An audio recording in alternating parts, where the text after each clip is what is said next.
These are the insects that come out after heavy rains in the evenings.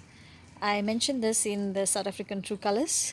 The air is right now filled with them, and the birds eat them, and they kind of look like termites with wings.